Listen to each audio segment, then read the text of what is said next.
Good afternoon, good morning to all distinguished participants.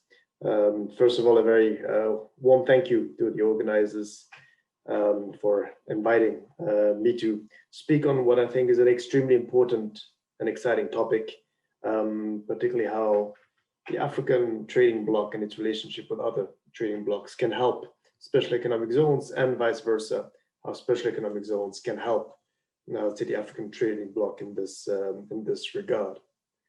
Now, I would say the future is relatively exciting, and this is particularly against the backdrop of the recently signed African Continental Free Trade Agreement, and particularly what it entails for special economic zones.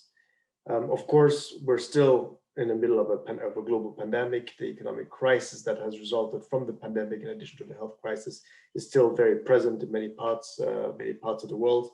So we have to see how we all come to grips with the crisis before we can make any concrete forecasts or even tangible strategies, if you will. However, the political foundations for I would say a promising future on the African trading bloc have been set, and even before the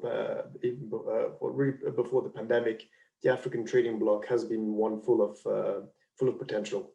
Of course, intra-regionally, there's a lot of I'll say room that is still to be conquered, and it needed this type of agreement to boost and to make it to the next level, particularly if you want to compare it, the inter-regional trade with other parts of the world, such as in Southeast Asia, for example.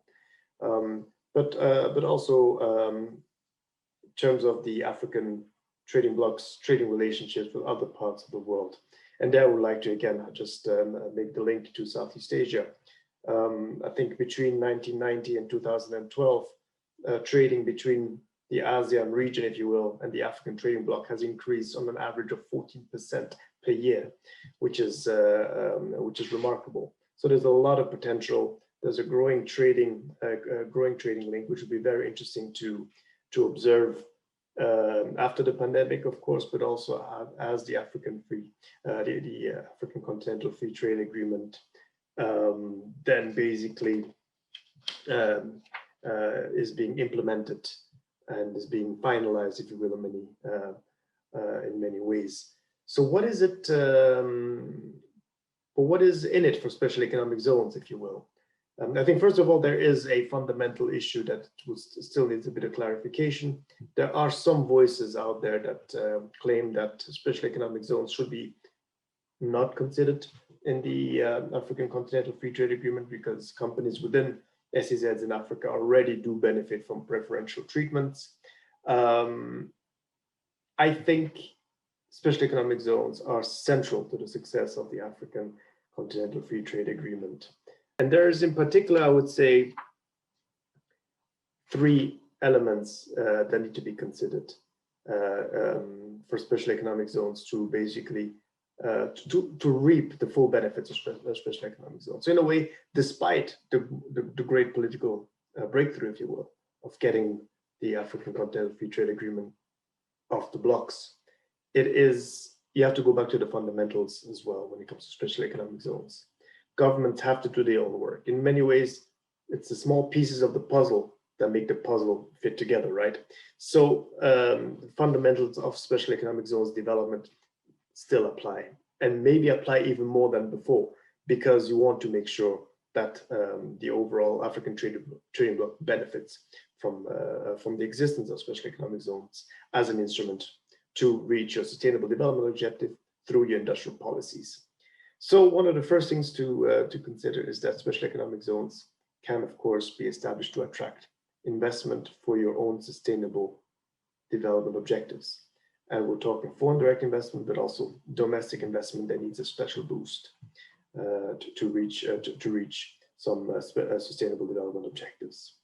Secondly, governments have to put all the efforts into supporting the development of the enterprises around special economic zones.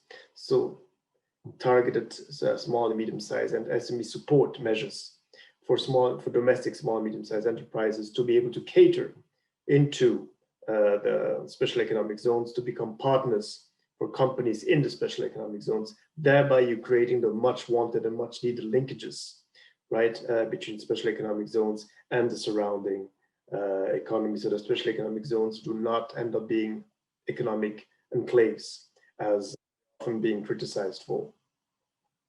Now, and for this, there's also a third element that needs to be that needs to be considered, and that is the integration of technical and training institutions within the vicinity of the special economic zones. Sometimes even in the special economic zones, but also around the special economic zones, so that they can provide the training and other services to the enterprises that are catering to the special economic zones, to be able to upgrade the overall, I would say, industrial ecosystem. And as such, special economic zones are very, very important for the success of the African Continental Free Trade Agreement, particularly if you get SEZs right. And I think the big picture now is actually provides an extra boost for government to get SEZs right, because SEZs can really provide the wins into the sales of the African Continental Free Trade Agreement and boost intra-African trade, but also Africa's trading with other parts of the world.